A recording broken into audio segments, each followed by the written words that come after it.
Hello and welcome to the Squeaky Bum Time podcast. It is Friday, November 11th, the 11th day of the 11th hour of the 11th month on Veterans Day for World War I. In this episode, Mike is still on hiatus, but he will be back for the World Cup and avoiding of hurricanes. We'll discuss this week's fixtures, the Carabao Cup results and draw, and finally, some World Cup snubs. But first, let us jump into the Carabao Cup results. Oh, it's one of my favorite tournaments. It matters if you win. It doesn't matter if you don't. It's a litmus test. It doesn't matter if you lose. It matters if you win. You can create whatever you want. It's the Derek Jeter of tournaments where you can make it be whatever you want it to be. Friends from the Premier League, here we go. From Tuesday, Bournemouth defeat Everton 4-1. What the hell are you doing, Frank Lampard? Did you just give up the GOAT? It looks like you didn't play many people, but nobody played anybody. So, yeah, not much in the way of regular full-timers, some mixed results. So, Everton lose. They're out. Bournemouth are through. Brentford lose to Gillingham, famous for playing Manchester City, 6-5 on penalty after a 1-1 draw.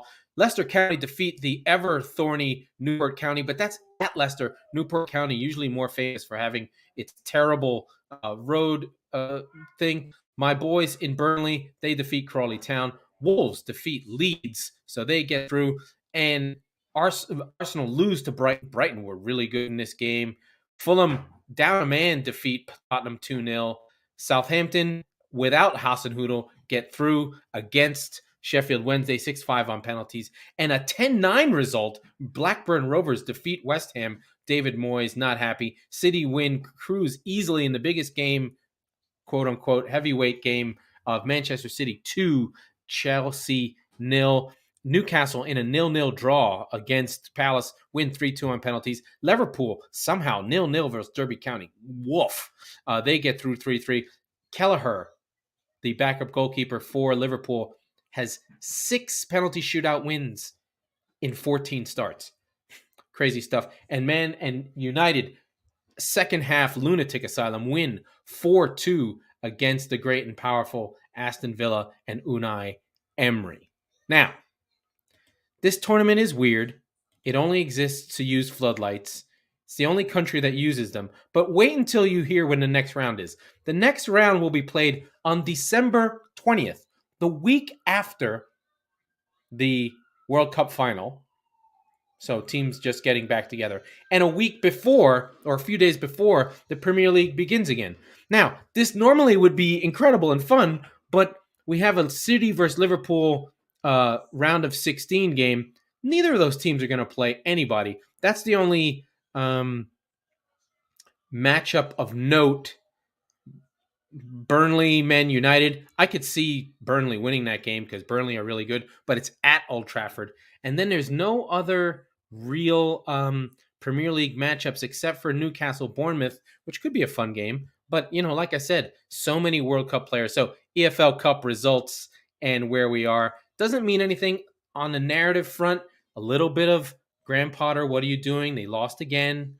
A little bit of, hey, Arsenal, they lost again, but this one didn't bother. This is more of a positive for De Zerbi. And then the rest of them, just things serving as is. No real whoop for the EFL Cup. It's a nice trophy to win. I think the Spurs loss is probably the most important. It goes into the narrative of Spurs don't win trophies. This is the first trophy of the year that they're out of. So the joke is on from the Arsenal fans. Spurs, now on 6,000 days since their last trophy, haven't won a trophy since 2008 when they won this, indeed, EFL Cup. So it's 2008, and then I think that 81 FA Cup. Spurs are in a major drought. They could win a trophy, but I don't think it's going to be this season, but we'll see where they are. Wow. That is the Carabao EFL Cup, only country that does it. Very strange thing to have. Remember, the 20th is when it resumes. No one's going to care about that. Let's see where we are with the Premier League. So what we have games tomorrow. I'm going to go through I'll go through the schedule. No, I won't go through the schedule. You can figure it out. I'll just try and find a big game for the week. It's really just a couple of narrative games here. Chelsea at 9:30 tomorrow, 12:30 Eastern, have to go to Newcastle and try and get a result. This is a massive game for Potter and how I think Newcastle can drop this game and they'll feel okay. They're not supposed to be in the top four. But for Chelsea, this is a moment. They have got to find a way to get a result. A draw would be good, honestly. They have to play better. I think what's happening with Potter and what's happening with Potter right now is the early results were good. He had more players, but it seemed Kepa had gotten hot, and that was the big change he made. And Kepa was keeping them in games. The Champions League went well, so they got through their group no problem after some of the Tuchel stuff was sputtering. But now the injuries are really becoming a problem for Chelsea, especially because of the way the team was designed. The team was designed with the wing backs to be the creative fulcrum, the way that Liverpool are, where the fullbacks are played high, cross balls in the box, and pick up runners. I think Raheem Sterling was specifically brought in to be a wide player who would make runs into the box and have Chilwell or Reece James get balls onto his feet. And that's not working because that player doesn't exist. Reece James is out, going to miss the World Cup. Chilwell's out, he's going to miss the World Cup. So they're starting wingbacks who are supposed to provide the creativity and the balls that go into the box are missing.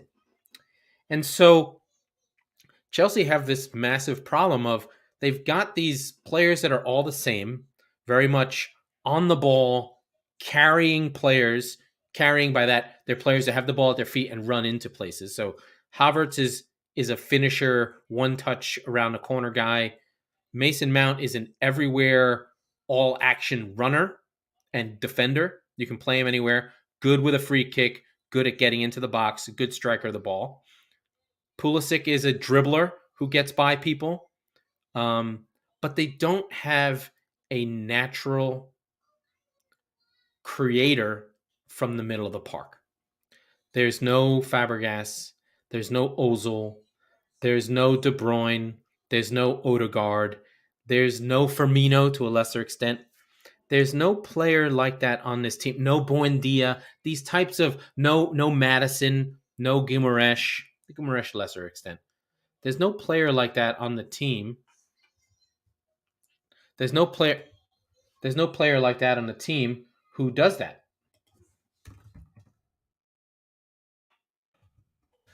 And they need that player in order to unleash some of their strikers.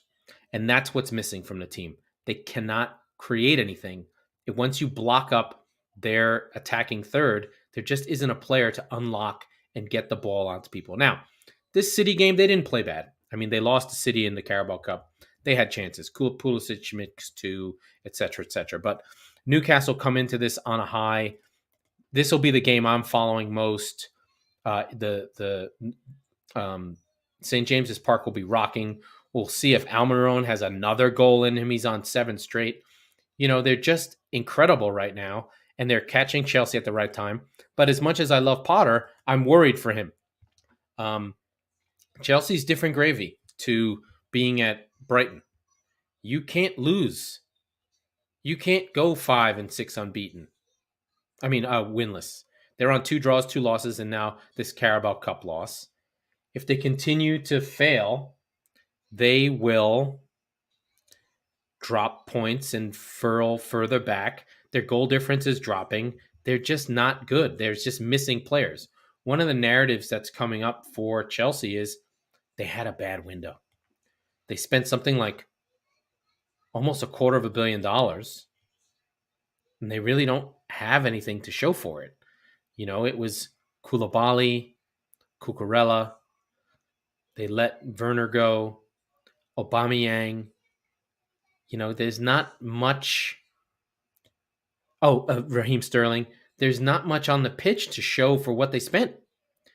And that money was spent with one coach in mind, and now they have a different coach. So it's all disjointed, and they had a bad window.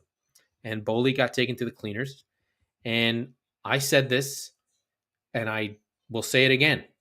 Anyone who thought that Raheem Sterling was going to score 15 to 20 goals is out of their mind. He was not a goal scorer. He's not a goal scorer. He is a good runner. He is a good space getter. He is a good player to get on the end of things. But if no one's putting them on the end of the things, he's not going to create goals for himself. And he doesn't create things for other players. He's a luxury player, and he was a player that was made to look good by City. There's a reason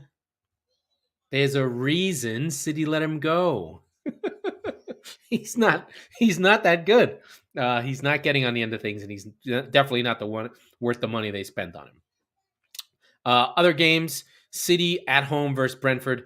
I have much less to worry about here. Holland should be fine. I can't imagine City, after they played a game where they were down a man, will, feel like somebody is on a hiding. City at home, not a problem. Also, Liverpool at home to Southampton.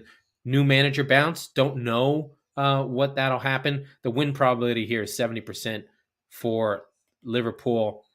Not so concerned about that. Just again, that new manager bounce. We have a new friend in the Premier League. Ralph Hasenhüttl has been fired. And the coach of Luton Town has taken over for Southampton. This might be his first game. Let me track down his name.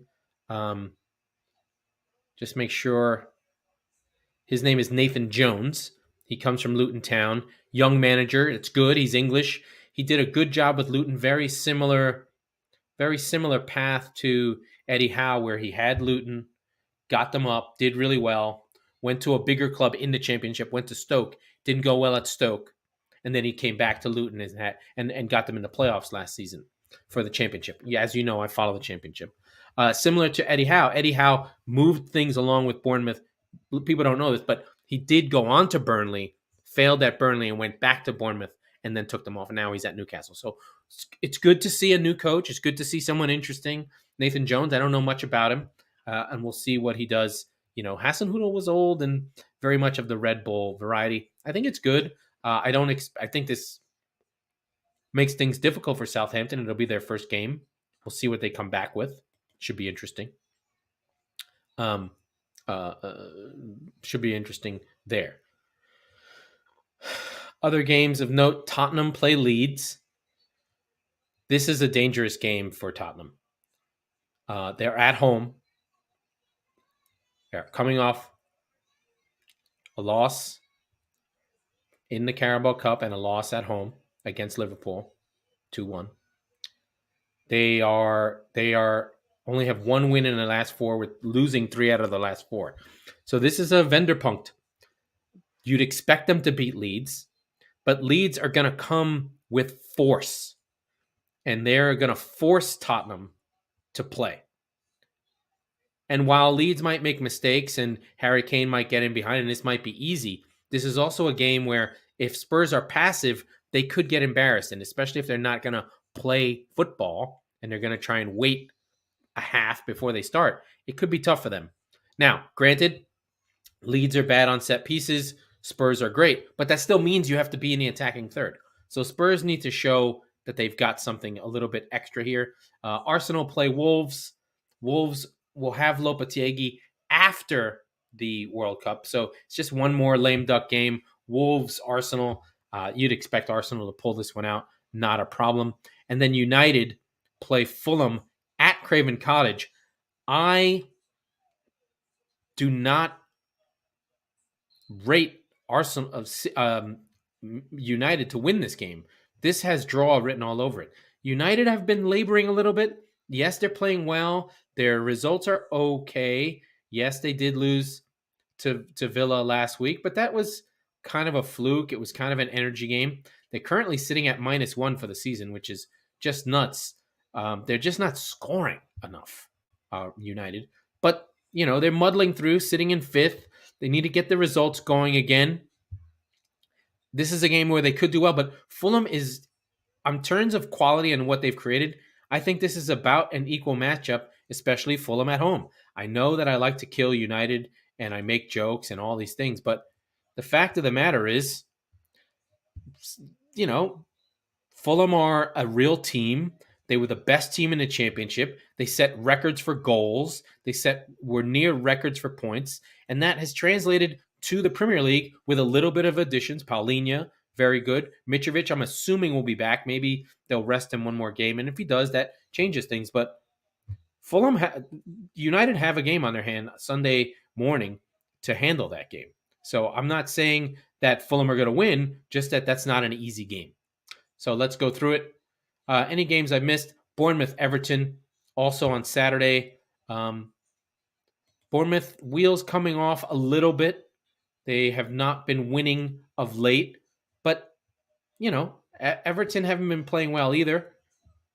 I would say away from home, Everton against Bournemouth, there's not that much between them, sadly. I think Everton's such a weird team. You want more from them. Their issue is they can't score goals. Mopé and his wipes came with him from Brighton to Everton. He's not scoring. Dominic Calvert-Lewin is hurt again. And it's just tough for Everton to generate anything, especially when Gary O'Neill has this team fighting. Keep an eye on Billings for Brighton. He's a great player in the midfield. He scores a worldie a week. He's 6'5" and he plays in the midfield. And if you can get him on the ball at the top of the box, he'll hammer you. And then they have the giant striker from Wales. Can't remember his name off the top of my head, but Gary O'Neill has this team moving in the right direction, and I like them a lot. I expect a draw as just a standard kind of thing that would happen there. So Everton, West Ham, Leicester, two teams going in different directions. Leicester playing well now. West Ham sputtering. David Moyes is having a hard time incorporating his more attacking flair players into his side. He had, Moyes did great with the counterattacking of Bowen and Antonio with Fornals, but now he can't seem to incorporate Paqueta and some Scamacca. He doesn't have a way to play when teams are like, you guys want to hit us on the break? We'll just wait. Now, Leicester are a front foot team. This is a perfect game for West Ham to play. They can beat Leicester City if Leicester City are going to come onto them. They'll just play on the break and they can go back to their normal ways. But West Ham are a little bit funky. This is a 14 versus 15. They're all on 14. The whole league is within like 2 points of each other. That's pretty crazy. So no one's cut adrift, which is good. Like I said, everyone is always 2 games away, 2 wins in a row from being back in the saddle. So we'll see what happens there. But I'm going to keep an eye on that game. I think it's a good one. Forest host Crystal Palace. Crystal Palace are just so much better than the rest of these kind of teams. I love them. Forest had a heartbreaking draw when they had the game won. Brentford had a heartbreaking draw when they had the game won. And Forest need points. They're the only team sitting on the bottom. Listen, Palace aren't perfect. They can be gotten at. But we'll see what happens here. Palace with Zaha and Elise and Eze still firing on all cylinders. And I think Steve Cooper? Is that the Nottingham Forest manager? I forget every other day. They all these generic white guy names. They're all the same. Yes, Steve Cooper. He still doesn't know what his best 11 is. There are a few players that seem to show up in every game. Henderson, McKenna, Johnson, Nico Williams have been in every game. But the rest of the squad is kind of malleable. Iwoni up front has been in 13 games, but some of them he's come off the bench. Joe Worrell has been in these games. I like Lewis O'Brien a lot. He got a goal in one of their early games, but he's not been playing regularly. He seems to have fallen in love with Morgan Gibbs-White as a central attacking force. But, what happens there? Jesse Lingard's given nothing. So this team's a bit all over the place. Not sure what you're going to get out of them on a weekly basis. At home, they're definitely tougher. They've sort of figured out, hey, we can't be attacking people. Let's sit deep and try and hit teams on the break. But still fascinating stuff going on in the league. Now, nobody really cares about this right now because we are hurtling towards the World Cup. Starts on the 22nd, which is just insane. We have squads coming in. So let's start with the U.S. men's national team. See who made the team, who didn't. The big one for the U.S. men's national team is that big key ones that I liked that I noted was Tim Ream making the team from Fulham. Big move for him. He'd been playing well. He's been doing things and doing a good job being part of the squad. So that's good. Zach Steffen does not make the team. He had been middling at City and now even worse at Middlesbrough on his loan. So that's not worked. And then the other one that people wanted a lot of was Ricardo Pepe and Prefork. They both don't make the team. There's a lot of strikers. Uh, Sargent makes the team. The one I don't like that makes the team is Jordan Morris. I just don't understand it. If it was up to me, I would not put anyone who had no ambition to go to Europe on the team because that shows me you don't care. So Jordan Morris and his middle class upbringing, wanting to stay with his dog in Seattle, makes the team. I think that's wrong. I don't think he should make it. So that one worries me. But there's still a lot to be happy about. We're in the World Cup. This will be Pulisic's first World Cup. I think, yeah, he missed the last one. And this is his chance. He has not been good at Chelsea, but he's fringe. He misses a lot here. I think we'll see Matt Turner in goal. Dest will probably play. We've got some MLS guys: Shaq Moore, Aaron Long. Anthony Robinson is partnering with Tim Ream. I'd expect them to be in the side. That would be really good. DeAndre Yedlin, the only player with World Cup experience on the side, is still playing for Inter Miami, and he makes the team. I don't understand some of these things, but hey, that's not that's not for me to understand. I love the Leeds connection with Aronson and Tyler Adams. What can they do? They have to be better than Wales and Iran. Can they be better than Wales and Iran? That's the question. Iran is an unknown. It's in Qatar. I don't know if that makes a difference for the Middle Eastern teams. And then Wales is a team that is just much better than their collective. The United States is still is the second youngest team in the World Cup, average age of 25. Still, that's an incredibly youthful team. So we'll see what happens. I'm not optimistic about this team. I don't like Greg Berhalter. I haven't seen many great performances, but that could be because of injury. That could be because of this game or that game or competition or what have you. I mean, they're in a group with England and Wales. Those are the two teams they have to compete against. I follow along England just because of the Premier League, and I'd say, England's big misses are on Ivan Toney not making it. These 26-man rosters are huge. So it's really just players on the fringe. The big ones who made it, James Maddison is able to make the team just on form. Harry Maguire makes the team, which still boggles the mind when Dan Burn doesn't. Now, Southgate has been very much a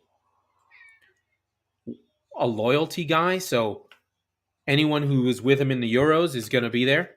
Basically, no one who was with him in the Euros has been dropped, not one. So it's really just adding maybe some guys on the edge. Connor Cody's there. But my starting lineup for the English team would be Kane, Foden, Sterling. The midfield of Rice and Bellingham. He likes to play three at the back. So the wing backs would likely be Trent on one side, Shaw on the other. So that's a good pairing. And then the back three would be Stones, Maguire, Walker. That's how he's played. That's how he should play. But think about that. Or maybe Trippier instead of TAA. So Shaw and Trippier might be the combination. Southgate is the most. He plays 5 defenders. 5 defenders when he has Grealish and all these attackers in hand. I just don't understand it. I mean, Declan Rice is a defender by nature. He plays a midfield 2. I mean, that's a lot to ask of Bellingham. Bellingham is going to have to become the greatest player England has ever seen. I hope that he has that in him, because if he joins in the attack, that'll completely change the way England play, because he's different from Phillips. Phillips, who's been out all season since he moved from Leeds to United. Phillips is a passer. He would rake the ball wide and play long balls. That's how they would attack. They'd get into the final third through Phillips hoofing a ball, because Declan Rice is not a passer. He's a defender. He's a carrier. He's a worker. I'm just glad to see the backside of Henderson. If I never see Jordan Henderson again, it'd be too soon. I think he's cooked. But we'll see. We'll see what Southgate does. He is an inexplicably poor manager who doesn't make changes, doesn't see the problems in game. He never seems to adjust. So it even goes along with his ideas of like, oh, the same players. Like he can't seem to have 2 thoughts at once. He's very much a Neanderthal, literally. Like, he doesn't have multi-threaded thinking. He has to go with, these are the guys, this is how we play. Now, could that be because of international football and you don't have work to do? So you just like, I don't want to give these guys anything extra. We just do what we do. That might be effective. But when you're watching a game and England's playing, they make substitutions 15 to 20 minutes too late, almost always. So something that should happen in the 60th minute happens in the 75th. Something that should happen in the 75th minute happens with 5 minutes to go. It's just shocking. Anyway, Berhalter less so. Berhalter will make changes, but he gets things wrong. And then his player selection is odd. But, I don't know. I can't. I have no faith in the national team at all. But Mike's going to come back for Monday, and we're going to do World Cup previews. We'll go through every group. We'll set up a tournament for people to jump in on. And hopefully when Mike gets back, we can start cruising again. I've really just been trying to fill in and make sure that the podcast keeps going and we still have content and we're still talking about football and we're still doing our thing. But it's hard to do these on your own. I don't have any deep hot takes without Mike's hot takes, especially when it comes to West Ham. But let's go through the schedule one more time. City, Brentford, first game early tomorrow, the 4:30 game. Then all the 7 a.m., 10 a.m. games. Liverpool, Southampton, Bournemouth, Everton, West Ham, Leicester, Tottenham versus Leeds, New Forest versus Crystal Palace. So we'll have some good goal zone action. Then the late games tomorrow are Newcastle, Chelsea at 9:30, 12:30 Eastern, and then Wolves late, 11:30. Oh, we have an extra game, a late game on Saturday. And then the Sunday games are Brighton versus Aston Villa, which I didn't discuss too much, but that's Emery De Zerbi. Should be a good one. Sunday, 6 a.m. And then the late game Sunday is Fulham Man United. And then we have no Premier League football until Boxing Day. So this is it. Say goodbye to your loved ones. This is it. November 13th, the season will stop for 6 weeks. 6 weeks without Premier League football. Unprecedented. Complete change. We did have some weird news. Sepp Blatter admitted that the World Cup should have never gone to Qatar. I'm like, yeah, no shit. You should have given them back the money and, moved it. This whole Winter World Cup is the stupidest thing I've ever heard. I hate it. Everyone's playing down like it's normal. This is not normal. This is awful. The World Cup is not in the winter. It is a summertime thing. People are going to drink in the freezing cold outside in England. It's not going to work. Anyway, it's happening. Too late now. Cat's out of the bag. Genie's out of the bottle. Whatever. But the Premier League will not return after this week until December 26th. Holy shit. What am I going to do? All right. That was the Squeaky Bum Time podcast with Laurent Cortines. We are members of the Chop Sports Network and members of Fan Hub. So please rate and review the show. If you're listening on Apple, if you're listening on Google, if you're listening on Podcaster, please rate and review the show. Plus, let me know if you want to join our Fan Hub group, our